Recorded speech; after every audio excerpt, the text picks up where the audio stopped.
Hey, everyone. Welcome to a fake Monday, Tuesday market yapper with your three favorite yappers on the FinTwat. It's me. Hey, it's Bags. Still in my mom's basement. Nick, hey, have you trimmed your beard, Nick, Jeff, DI? I mean, I did a couple weeks ago, but did you give it yeah. Okay. All right. You give me that profile and I can tell you didn't. And G Pies. Hey, GP. GP's our, if this is the first time you're joining our show, GP is our resident wet blanket. And boy, is he salty about these market conditions today. But hey, let's get stuck right in. Before we even turned on this stream, GP was bitching about the NQs. So let's just go straight there. What do you say, GP? We die, but not today. The way I see it is, I posted the chart over the weekend. We have consistently since Volmageddon in 2018 died the day VIX expires, right? So what I can see playing out here is we bounce and everyone gets bullish. We take out some levels, blah, blah, blah, into Wednesday expiration. And then they gap us down on Wednesday expiration, and everyone's going to be trapped in, and it will last a few weeks or maybe a week or whatever it is. All should be right by March UPEX. This is the standard cycle. Maybe by April UPEX. If you remember last year, our acceleration was not until the Wednesday of February UPEX. And then we accelerated all the way down to end of March. And guess what? Massive reversal back to the upside by April. So if you are an options player, this is not the time to be, unless you're going to be strategic about it, this is not the time to be putting money to work. I would put money to work if we start to get some pushes down, and I'd be looking for after April, May. It's literally on repeat for the last 6 years. I'm hoping all this weakness, my contrarian in me says all this weakness that's been going on in the markets, that this is the last of it going into the expiration on Wednesday.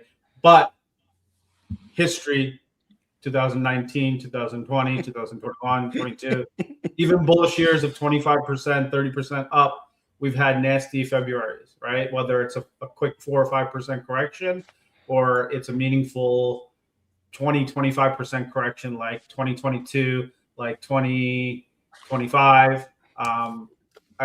Who knows what that will be. But the persistent weakness here in the NQs right now is right at the December lows. We're sitting at the December lows. And every time the bulls try to push above and past that, they're getting slapped in the face. They just don't have the conviction to push past that. And the statement that I made at the, I think, end of last year, at the beginning of this year, is the mega caps have to start selling. We don't need them for the markets to go up. Participating, you mean, not selling? Yeah. even if they participate by not selling, right? Like, yes. Right. So, like you just want them to stop selling. They're too heavy weighted for the markets to actually go higher. But so small caps look great. Dow Jones looks pretty good at a 50% retrace of that Friday bar. The Dow Jones is at 50,000. Okay, that's as political as I'll get today, maybe. So, like to me, there's a lot of stuff that looks great, but the mega caps won't stop selling, so we can't get away from this persistent sell pressure. Like when you have Microsoft, which is what 80 points below the 200 SMA. It is what the number one weighting in the IGV. Everyone wants IGV to go higher. You're not doing it without Microsoft. The top 3 positions in IGV are Microsoft, Oracle, and CRM, right? Yeah. And both of those can't stop selling. The top 2 definitely can't stop selling. And CRM, which is number 3, is slightly better. Slightly. That's like that's me throwing dog book. Anyway, we have to get mega cap to stop selling. It is the irony is that everyone's like mega caps overvalued because they're financial engineering, they don't invest, and now they're investing and everyone's selling because these are investment years, right? Ben, I think you've talked about it a lot, which is you don't want to be long companies that are in investment years. Typically, that's accurate. Yeah. And so, but if what I said to you about, not to you, but I think it was Brian G. I was like, if you're not at least paying attention to what IGV is doing here at the 50-month SMA, at the 200-week SMA, at capitulatory volume, then like, what are you doing, right? This is the market. You're trying to find opportunities, so you should be paying attention to IGV. Ultimately. He was just yapping at people calling IGV a generational buy opportunity, wasn't he? I think it is. We can go there if we want to go there right now. I think it is a generational buying opportunity. That doesn't mean the bottom's in. When has the 200-week or the 50-month not been a generational buying opportunity overall, right? In strong sectors and names, right? Like you buy the 200-week or the 50-month in Fubo, fine. You're like that's not the one, right? We'll just get stuck in on this right now. That's the point is, right, Wall Street typically doesn't like seeing when companies are putting out massive money out there in investment years, whatever it is. One of the most recent cases of one of the mega cap techs or one of the biggest companies in the world putting out money to invest in themselves was when Amazon did it with AWS. And for 5 straight years, that chart went up and to the right. And we can look at Tesla when Elon decided to do the gigafactories. It was 4 3/4 years worth of chop, and then 2020 happened, and it shot off and became the most profitable, or not profitable, the most valuable car company in the world, right? So I don't think that when you look at any company that's not one of the biggest companies in the world throwing out all this money for investment, I don't think that always turns into profits overnight, right? But I think what these companies are doing right now in 2025 and 2026 is completely different. I think we can look at what, and I posted to Brian G. Alpha Charts yesterday because I was like, you don't really believe what you're saying on my first tweet to him. And then I saw he doubled down on it later and I retweeted him. And like, look, in the 1800s when railroads were getting off, that was a huge outpouring of capital. And yes, that took a long time for the owners of said railroads to get the revenue out of that. But these people became the most powerful and richest people in the world. Not that they already weren't, but their wealth, it exploded in magnitudes, right?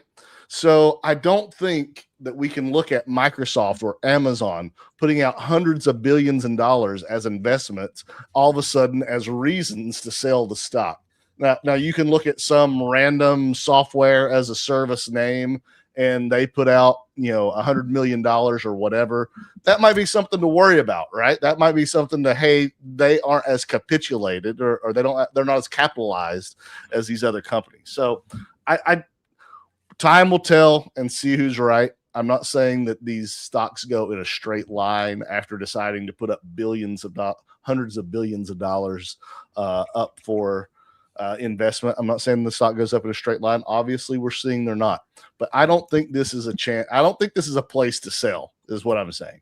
So anyway, that's my spiel. You probably missed the boat on the spot to sell for sure. Well, and it depends. It depends. Are you an investor or you're a trader, right? Sure. And if you're a trader, there's opportunities across the market, as you two prove every week, right? There's opportunities to trade a lot of different things. If you're an investor or someone who owns stocks and lets them compound like I do, like these are some of the most exciting times. I'm seeing some of the best prices that I've had in the last 2, 3, 4 years in some of these names. Anyway. Yeah, I feel you. Yeah, and the number one leader in the IGV is Microsoft. Once again, these guys are self-funded CapEx spenders, right? Like they might borrow in the debt market, but their free cash flow covers their spending. And this spending is necessary for them to meet the demand that they're seeing.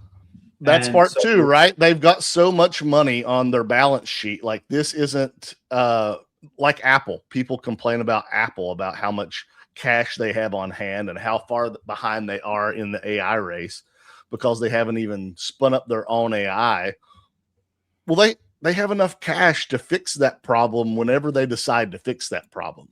And it's not going to affect them as a business in any grand scale way because the money's just sitting there. Anyway, sorry that I'll be quiet for the rest of the hour. No, what we're trying to so we know they're investment years, right? Like, so unless you think the bull market is fully over, and that's not just to Brian G, that's to anyone, unless you think the bull market is fully over, the opportunities that exist at the 200-week and the 50-month are typically bullish opportunities. If we start breaking down here, then obviously you should be paying attention. I'm not saying you should be putting a lot of money to work, but you should be paying attention to the leaders of the space, right? Microsoft can't stop selling. That's not the one. But look at Crowd. Crowd is standing out versus the crowd, so to speak. And so Crowd is one of the few software names that's holding the 4-9 candle, right? That to me in the last couple of years is a monstrous pivot candle. So if your stock is right now, no matter what sector you're in, if your stock is above or below that level, that's where I'm watching in terms of bullish and bearish, right? So Crowd in a sector that's decimated, tagged that 4-9 level and has been holding it. Can it break down? Sure, absolutely. I'm not saying it can't. What I'm saying is that's relative strength versus overall. So when the selling stops in IGV, or people are just out of shares to sell, either one, these are the names you got to want to pick up on. Or you look for software names that are not in the IGV, right? And we've been talking about DocN for a couple of months now, or a couple of weeks now, whatever. I can't even remember. It feels like a blur. DocN has outperformed IGV on a relative basis, on a wholehearted basis, on every single level. It doesn't exist in the IGV. There is no index selling pressure in here. So maybe that's your play, that's your edge. Whatever it is, you got to be paying attention to what's going on in software, because it's not software when Microsoft's your number one component in the IGV. Well, and one thing I point out to Brian, and if it were just tech and software, like NVIDIA has software, right? I mean, NVIDIA was getting hit a little bit earlier today, but NVIDIA's been range bound for 6 months. Anyway, yep. Hi Nick. Nick. How are you? Welcome to the show. Come on in. The water's warm already, so Are you seeing anything different from what GP's saying on the NQs, or are you more bullish because it's turnaround Tuesday, Monday? So I think on the short term, pending we can close strong today, I think today is a candle you could play against. Just being that we took out that, 595 kind of pivot low, but then reclaimed it. Again, that's saying that we close strong today and we don't fade the close. I think if we fade the close, I think it could get it's going to look pretty gross. And pending we do fade the close, it is setting us up for an ABCD leg down to about 575, which is kind of like the next kind of floor there in the Qs.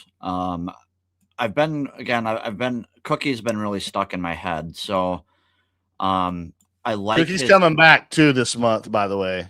We're going to have Cookie back on. I liked his timing, but not so much the price. And that's largely being that we just couldn't break out. So, I shared that chart in the Qs a while back, but I still have 540, 555 in the back of my head as a possibility. And I think if we got that, it would be kind of a capitulatory like V out scenario from there. Did you say 540? Yeah. So, we talked about when he was on, we talked about golden ratios and kind of like 10 more percent in the Qs from here, just to let everybody see that. Yeah. So where price is sitting right now, we broke a rising trend line that kind of began back in July. And I don't particularly like that. So I do think we are going after the 585, like at the least, as it sits right now. But then you go to the individual mag names and I feel we're kind of hanging by a thread. The way I see it is Microsoft is sitting basically at the gap fill from last April's kind of gap up, right? Which I think looking at Microsoft, if you're a Microsoft bull, I think this is where you potentially start a position, and you're probably dollar cost averaging down to about 350. So like if Microsoft from that you have the whatever there's the 200 week at 375. So I think that 375 to 350 could act as kind of like a range low in Microsoft. You look at Google, things would look pretty good. Let me go back to the daily. Sorry. Google, it would look all right, but it needs to reclaim 306, which is the pivot low of that high volume candle. Amazon, kind of same thing, where needs to reclaim the 200, 250 low, and it kind of looks like it's getting rejected right now, which again, and I'm obviously hoping we don't fade the close, but if we do, I'll probably throw on a SQ position just to kind of hedge what I have on. Tesla looks all right. Again, kind of like sitting there right on a floor. And it's like, if we take this floor out, we're definitely back within the prior range. So I'm kind of with GP, and I think that there's still some more weakness to come, but I'm definitely open to the possibility of that obviously not playing out. If you're looking at like the Qs right now, let's just say you think that you are bullish for whatever reason, you could be looking at this as like a double bottom. But again, that doesn't confirm until 617.50 gets taken out. So it's kind of how we said last week, like we're in a we're for the most part, we're in a range. We're in the 585 to 635 range that we've been in for now week 20. Are we on week 23? We on week 24? Week forever. Yeah. How long it is. Week forever. We haven't really gotten any resolution. What's that? From September? Yeah, from September. Yeah. So week 24. And And it's like, again, when you're in a range, there's no real, it's just ping pong back and forth. So it's tough to have, again, kind of looking at the weekly and even the daily, we are breaking that trend line, the rising trend line that I have drawn, which is the only reason I'm kind of feeling as though we have a little bit more downside in the works. If we were to kind of reclaim that and go, I don't know. I don't really feel like my edge. I don't really feel as though I have an edge in the market right now. So I'm doing very little. You guys mostly are short-term traders, but you do have some investments. Are you adding to anything that's a long-term? Not at the moment, no. GP. I would love to get, like, if we rolled over and did see that, that another, whatever, 8 to 10% down, I will be adding for sure. Especially in GP, stuff like get the your VOO. boy. Yeah. No, I didn't mean to cut you off. I was admiring the Netflix chart. To add to longs here, you must have stops, right? And keep your risk at 1 to 3% is what I would say. And then reassess, right? Like if the market does turn down after Wednesday expiration and we get one of those 20-25% moves, which I don't think we're going to get, maybe a few percent here and there, a little bit more chop, and then you can start to put more stuff to work meaningfully after. So like I'm not going to do anything major without really tight stops until Wednesday passes, right? That's just like, it's happened too many times to ignore it for me. I think I ignored it last year and I was like, oh, there's no way we're gonna do, and then we fucking did it. We went straight down for we literally pulled a COVID off of freaking tariffs, right? Like we keep doing it in this exact same time frame. There's no genius out there. There is some market structure that happens during this time that has not been favorable to the bulls. After it passes, it is belt to ass, right? Like it is time to go. And we've seen the rebounds, right? What was it, 44% off the bottom last April, right? April 7th or whatever it was. What was it, 40 something off of the 2020 bottom, right? So you can try some longs. Look, Rocket Labs looks really good. It is relative strength over the markets. Doc N is relative strength over the markets. But if these mega caps can't stop selling, the market pressure will not subside. It's impossible. Like mathematically really, really hard if all they do is come in and sell Microsoft and Meta, and today they're going to bounce Apple because they can't have the market die completely before VIX expiration. And they're going to buy Amazon because it's been down 9 straight days for 18 straight %. They're going to fake you out. They're going to make you want to get long here. But to me, until they stop selling, dude, like this is a fool's errand. So what you say when they stop selling the mag names, what does that look like to you? Like price reclaiming the shorter term moving averages, or is there something you're looking at specifically? What shorter term moving averages? Microsoft is 90 points below the 200 SMA. Even if it claims the 9 SMA or the 50 SMA or whatever it is, there's a lot of work to do here, right? Like this is not V-shaped territory for the most part in these names. So like you can reclaim short-term stuff, fine, whatever. We've got to start somewhere. You got to stop selling. That's the first thing. Sure. Right? Like until you stop selling and you see some buyers actually step in. I haven't seen any buyers step in. Have you? In Microsoft, let's talk about Microsoft or Meta. The only buyers that stepped in were off the earnings and every single day since earnings has been straight down, right? Yeah. Like they've been selling it down the whole way through.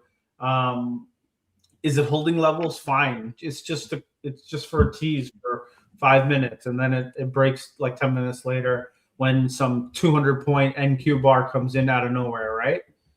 So, like as you said, Nick, there's no edge here, and Ben, that's the biggest thing. If you want to be a bull, there's no edge because they will randomly drop a 200-point NQ bar on you any given moment, and there is no rhyme or reason for it. Sometimes there's news, sometimes there isn't. You can see some of the price action even over like the extended trading hours over the last 2 or 3 days in the markets. What was it? It was Asia Open came out yesterday, right? And then we went straight down. It was 2 big red bars.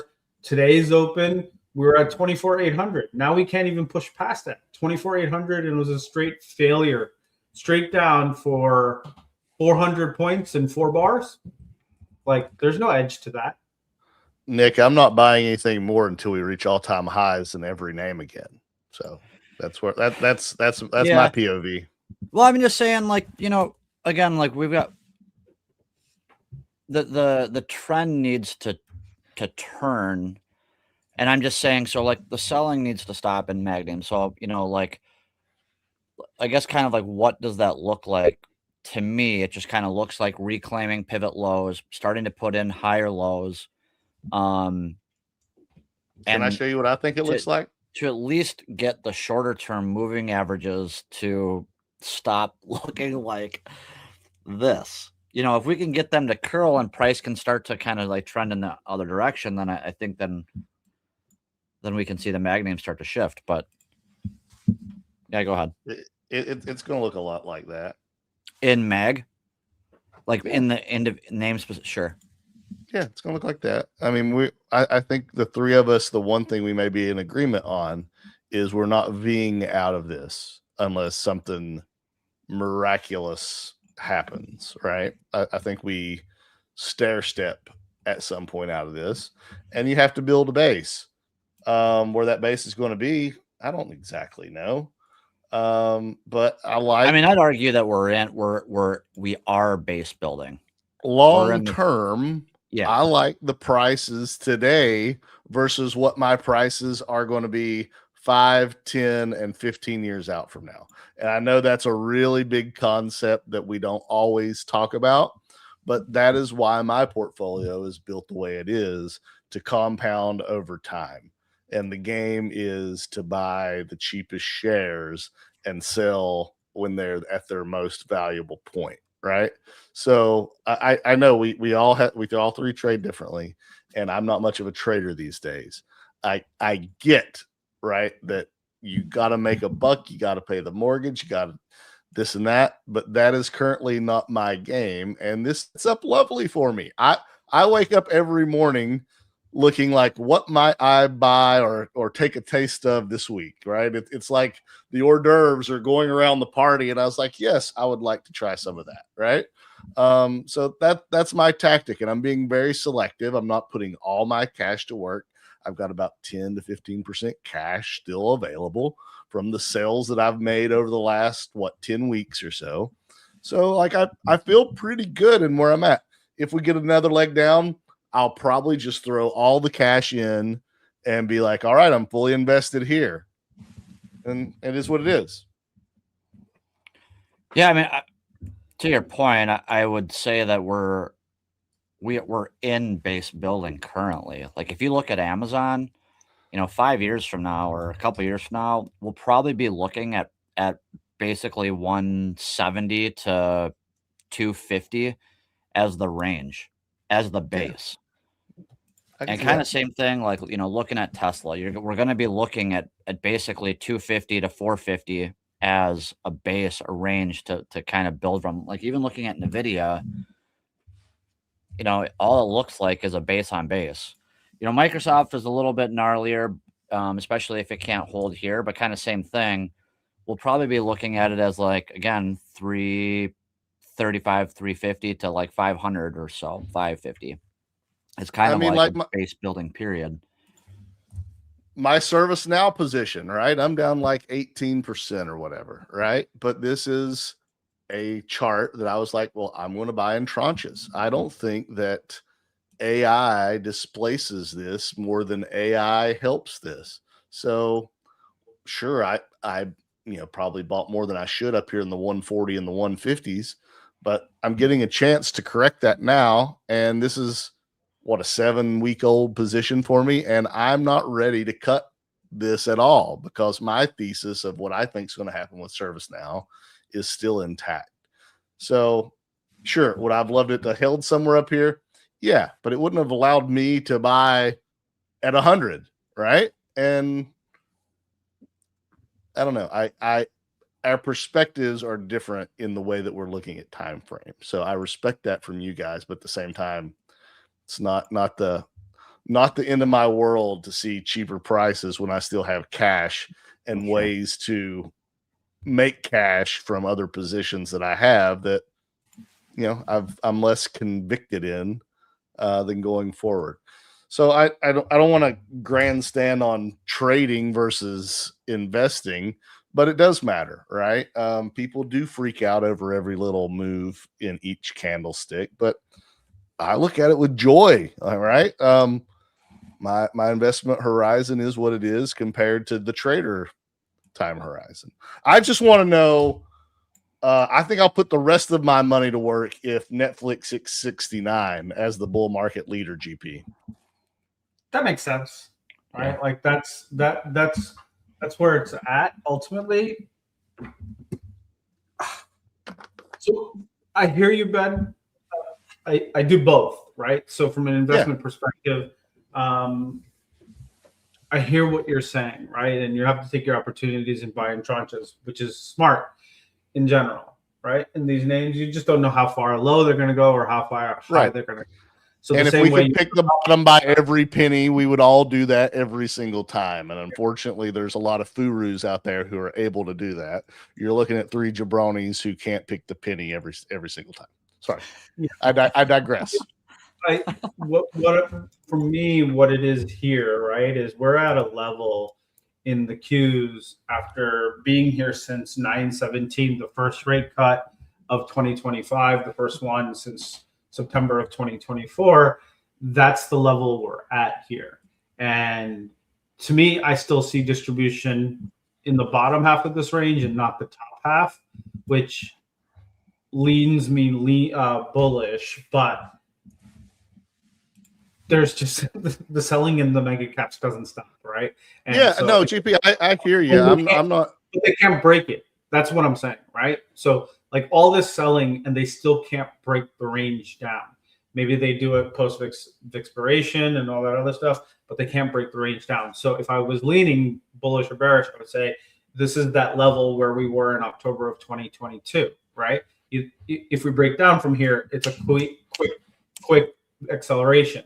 And if it accelerates quickly, the chances of a V-shaped recovery happening are more likely, right?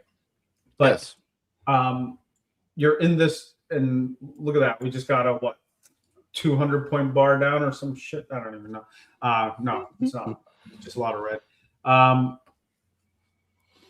You're at that point where everything can get much cheaper from here, and if it's not, then you're buying close to the bottom of this range and you're in a good place. So that's why when I say if I'm taking opportunities, I'm taking them in with tight risk, because I don't want to be down 20% on even an investment, because it's where I see the rest of the market, right? And so that's where my thing is like when I was buying AMD, I think last year, right, in the 3 tranches, I made that mistake, right? I wasn't paying attention to the overall market, that it could accelerate down from 120 to 78 that quickly, but I had planned 3 tranches, which is 128, 98, and 78, right? So it worked in my favor. But if I was paying attention a lot more on what was happening in the overall markets, I probably wouldn't have bought that first tranche at 121 or whatever it was, right? Just to be clear, nobody wants to start a position in something that they're looking at as a trader investment and be down X amount of percent within a short amount of time. Nobody's planning for that. Right. I would prefer to buy on the way up if I can, but that's not the game all the time.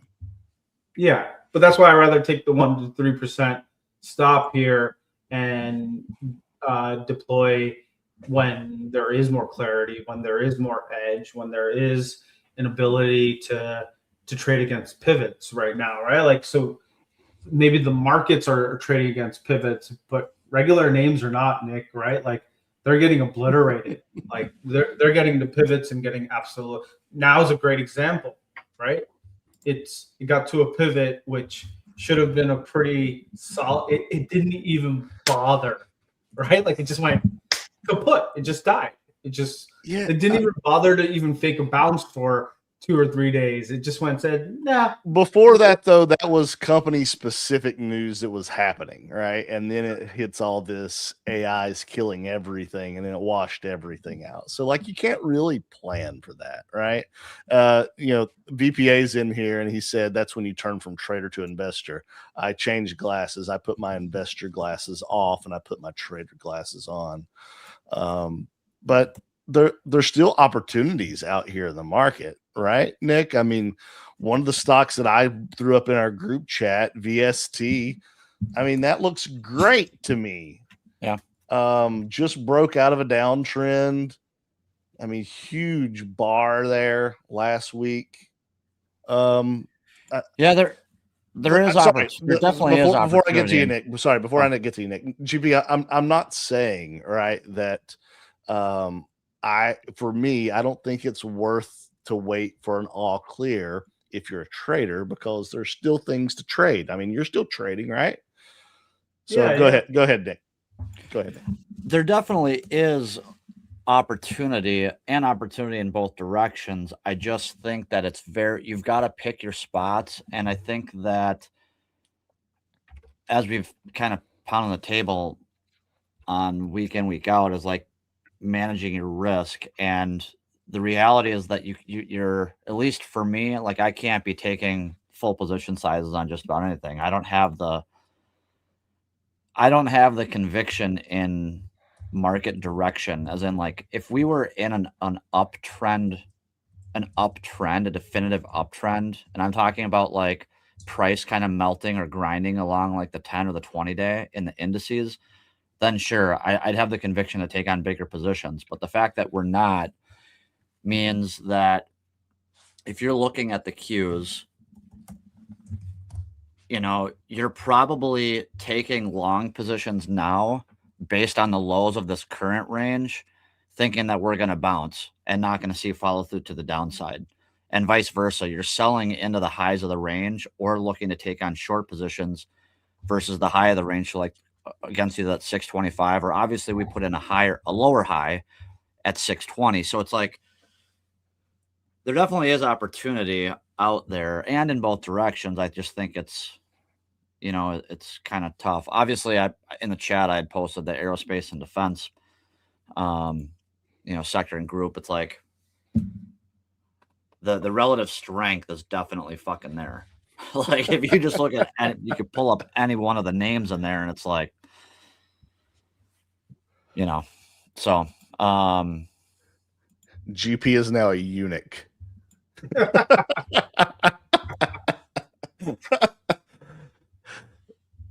I'm indifferent, right? We're at the point where we are in a lot of the market where either we can break down and we can accelerate to the downside. And if we break out of this range, it's not going to V up and out of this. This is like, do we agree on that at least? Right? Like, yeah, of course. Yeah. We're not going to V up out of, even if we break out of this range, we're not going to V up out of this.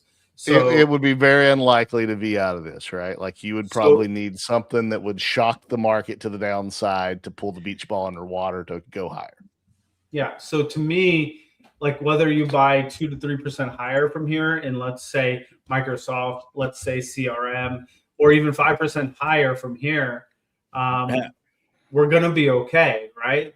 You'll Yeah. be okay in terms of what it is, but trying to figure out whether we bottom here or not is really based on where the markets are. That to me is just not like, it's not, for me, it's not great risk management, because if we do accelerate to the downside, I'm gonna be sitting here screaming at the screen saying, why didn't I just wait? I knew this was coming, right? Like, I could see that it was coming, that if we break this range, it's going to get accelerate to the downside. And the thing is, what we don't know about any of these things is when we break these ranges, the acceleration to the downside is 1%, 5%, 15%. The 2008 66%. We don't know, right? I don't think we're in that scenario. But when did I start talking about this? Maybe month 3 or month 4. If we do 6 months of sideways in the Qs, I'm gonna get pretty freaking bearish, because No, that's only weeks away. That's only weeks away. Yeah, and because if the ranges can't break to the upside, then the resolution tends to be to the downside, right? Like, what can't gap and go, gaps and cracks. It's not the other way around. Agreed. So yeah, like, I don't think NVIDIA is the savior of this market. It has not been for a really, really long time. And this 20 some weeks now.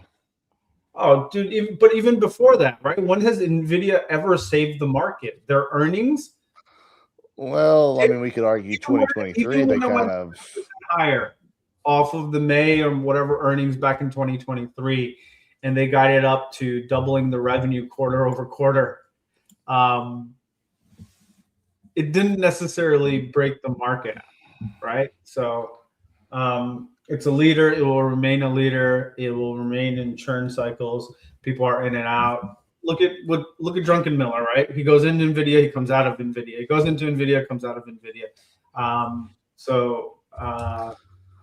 Yeah, I just don't like.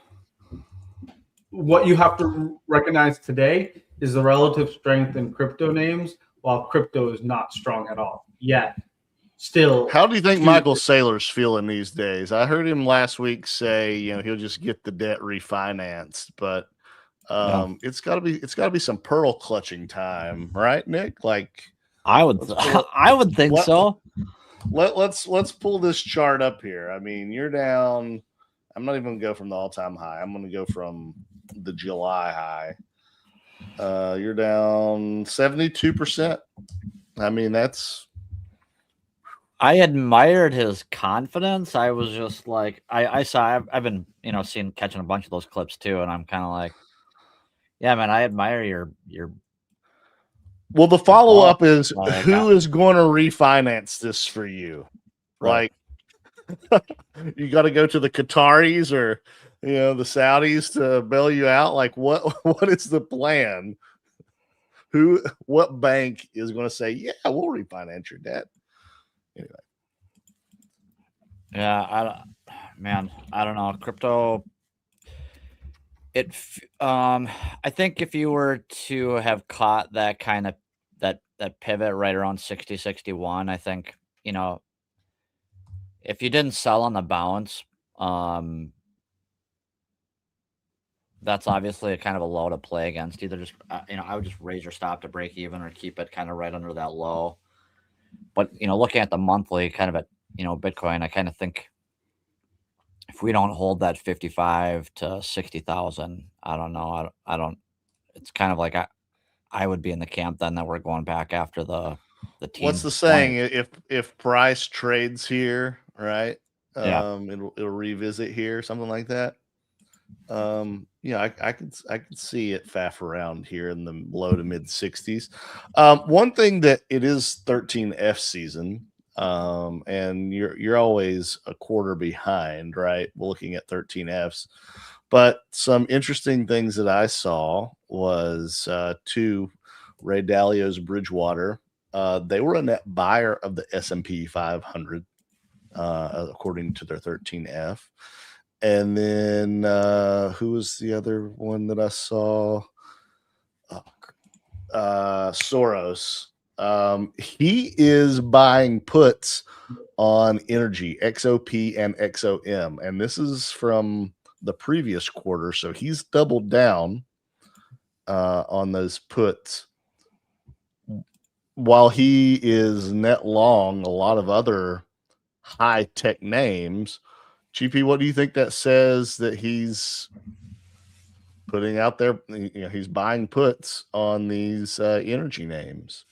He's eating shit so far. Hell yeah, he is. But so was half, Michael Burry for a while on that Palantir NVIDIA trade, right? So your luck can change. Yeah, but the Palantir trade was easy, right? Like a fucking monkey could have seen that shit. Why didn't I take it? Like, because it's impossible to time, right? Like, ultimately. Right. And so Palantir can go sideways for another 6 months. He happened to have it work out right now, but it was not a long. It might have not been a short, but it was not a long, right? Like you have the move. What's that? Super extended. It's a 40x move in like 2 years, right? Like okay, maybe it can go higher, but not before it consolidates. And it's consolidating. It was the same with Hood. These are impossible to comp year over year. So people become net sellers for a while new investors tag along and come in. We've talked about this market structure a lot of times. This is not genius level stuff that he says short Palantir, right? If he was like, let me short, I don't know. I don't even know, right? Like, it doesn't matter, right? What so like, yeah, not even that, right? Like it's hard. Like if you were a chartist, a technical analyst, right? If you were looking at charts, you knew not to go long Palantir and Hood. You had capitulatory breakout volume to the upside. It is just like, I don't need a 10,000 word thesis to tell you don't be long. Those are the words you need. Don't be long. 4 words, right? Do not be long. It was like literally that all you need to say in that thesis. And now he's like going through all this shit. But I bring up the 13Fs just because they're coming in this week, and I'm really interested to see what some of the larger tech investors are doing. You know, we have Tepper out there. We have Duquesne Family Office out there, Tiger Global out there, that still need to even Altimeter, right? Brad Gerstner's fund. I want to see what these guys did because they are all in tech. They all have software. Were they buying in December? I want to see that, right? I was buying in December. Was I following them already? Obviously, that's in the rear view. We don't know what they're doing this quarter. They could have, sold out if those were new or recent ads that they had less conviction in. But I think that's going to be a tell on what we should be able to expect from the Qs. I really like to see Dalio going more tech as well. I think he bought Salesforce on his last filing. Those are just interesting to me when, especially from Bridgewater's case, like they're a more diversified portfolio, right? It's less risk than maybe a full tech stack might be. So I don't usually care too much about 13Fs. I think this may be only the second or third time we've ever talked about 13Fs, but I kind of think that these matter, over the next day or two when they start trickling in. No, nobody gives a shit but me. No, I agree. I like seeing what people that are smarter than me are doing. I mean, it's not, again, it'll definitely. Then you don't get to watch a lot because nobody's smarter than you, Nick. I mean, it adds names to my radar, and on top of that, I know how I trade technically, so I could. It doesn't really matter what they're. I guess what I'm trying to say. I look at it from a thematic perspective, right? Like, absolutely. They are long the market here, right? Or they are going hard in MU as opposed to NVIDIA, right? Like I like to see those types of ideas as opposed to this one single stock they're buying. Sure. Yeah. Anyway,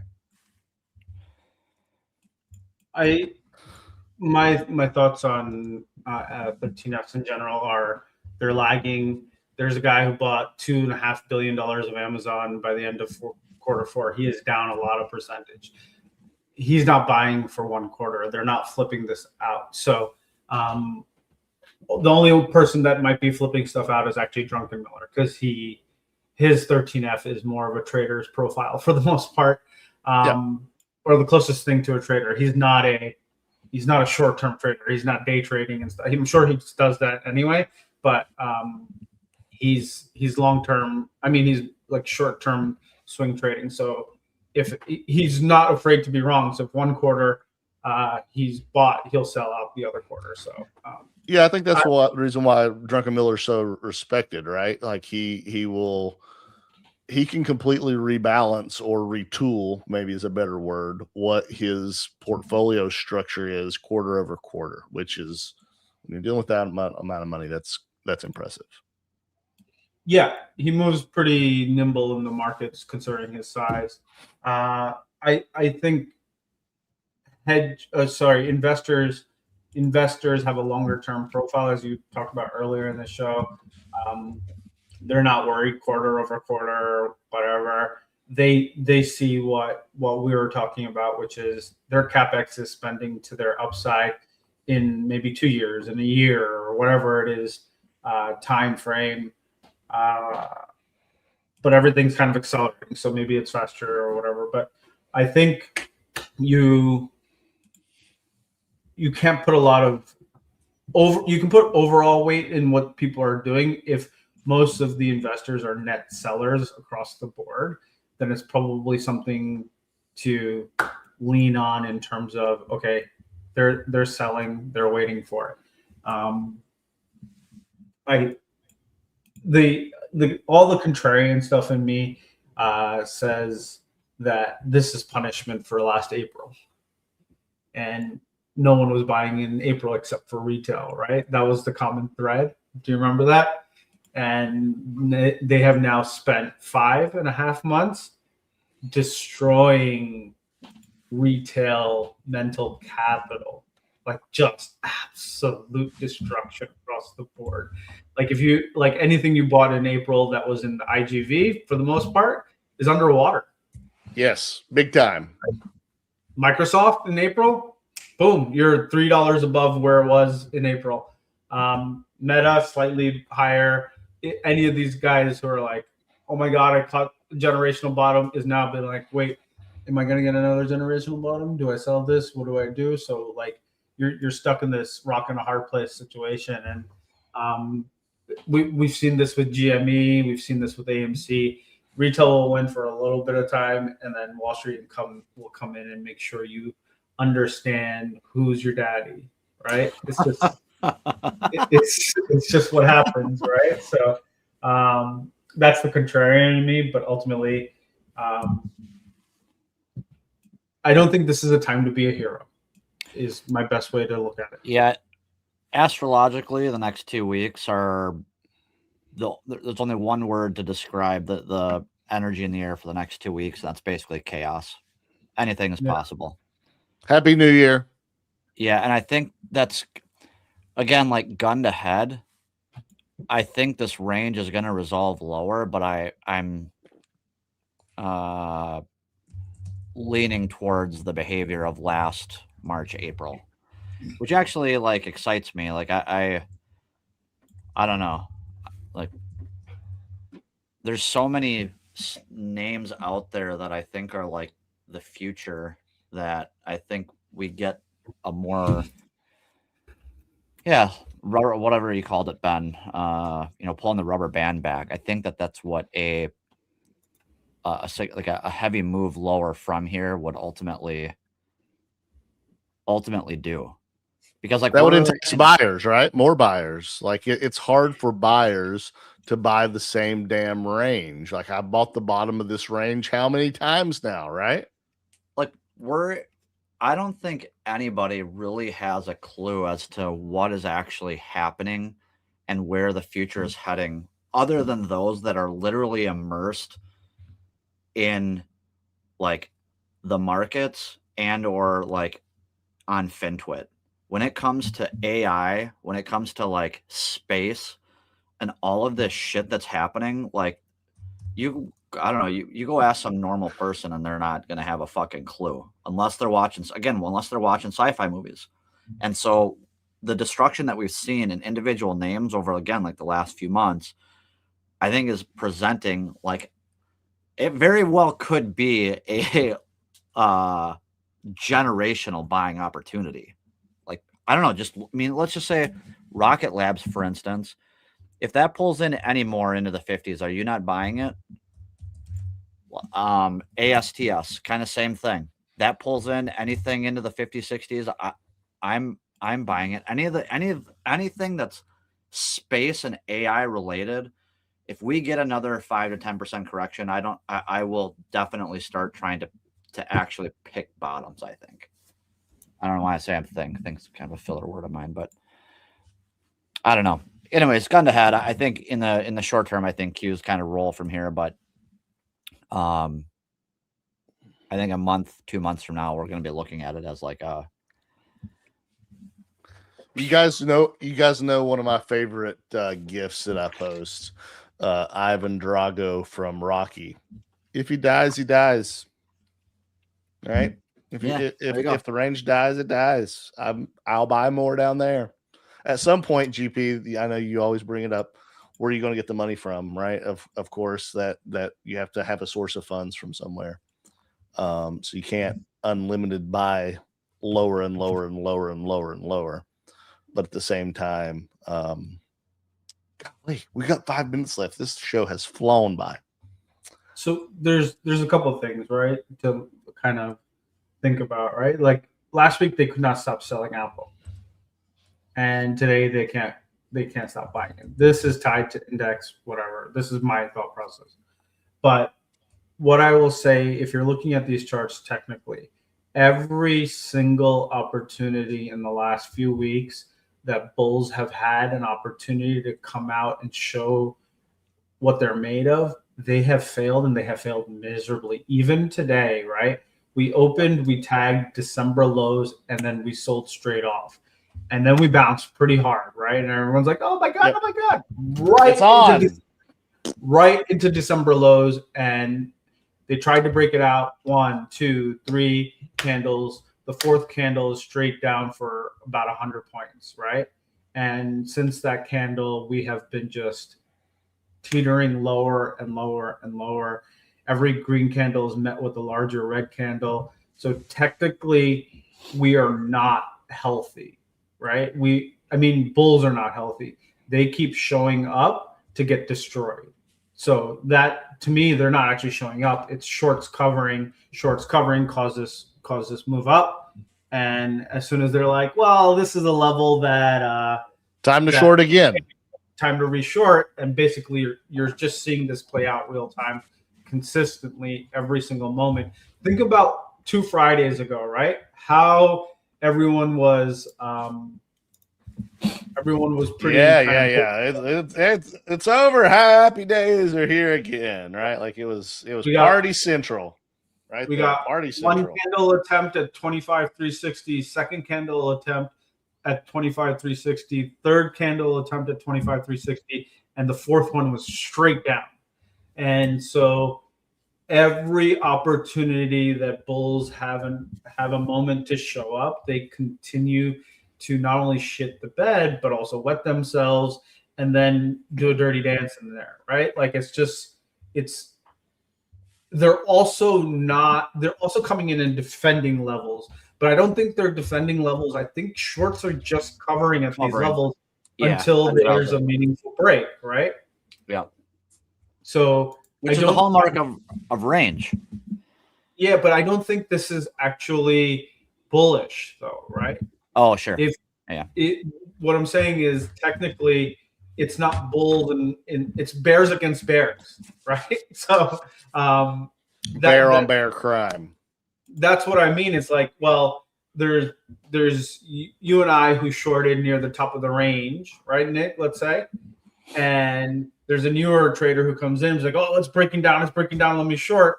I'm covering into his short essentially. Yeah, right. And then he's like, oh, shit, I gotta cover my short, and then I reshort, and then he's getting beat. So it's literally bear on bear crime, right? So this is why I'm like, there's no edge here for a bull. If you're short, we break this range. I think you can short this without any issues here because cannibalistic bears. We're about at time, but one question. We'll resume this conversation next week, but with a thumbs up or a thumbs down, or you can go off a little bit more. I've got this NQ line down here, right at 24,245. Yeah. Do we revisit this, or are we above or below next Tuesday when we have this show?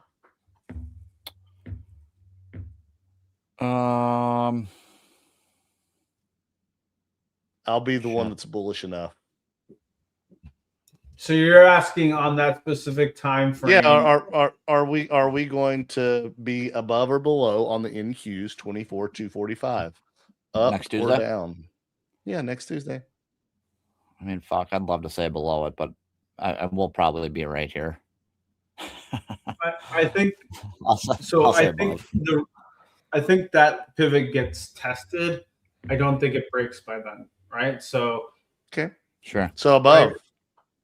So I think it stays continuous in this range, hits low end, goes to the top end, etc.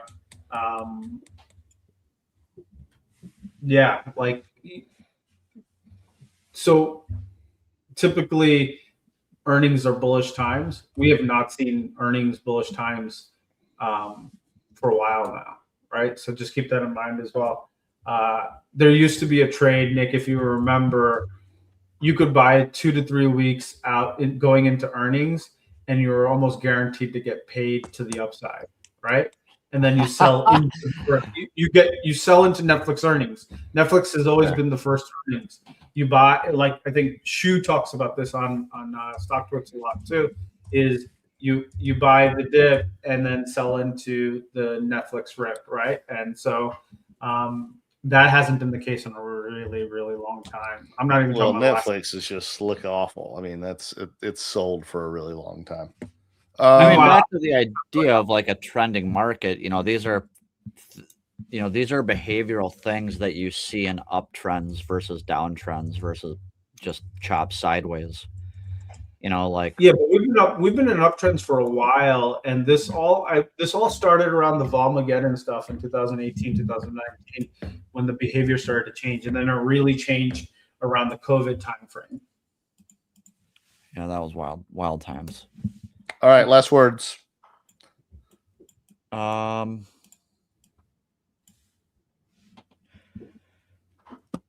Just take a breather. Get some fresh air. Get outside. Touch some grass. Touch some fucking grass. Not the buttons. Grass over buttons right now. It is the second half of the season for the NBA. Put some money on my Knicks to win the championship, and coin 500 by the summer. Coin 500 by the summer. Holy Whoa, I wasn't expecting that type shit. What? This is the beatings continue until the morale improves episode. But you guys always bring me a lot of stuff I don't know, and I love it. For some reason, I only know 25 letters of the alphabet. I don't know why. Oh, boom. okay. That's it for the show. Peace out. See you next week. See you tomorrow. Community Rip Live on StockTwits, 1 p.m. We'll be there. So yeah, love you. Bye.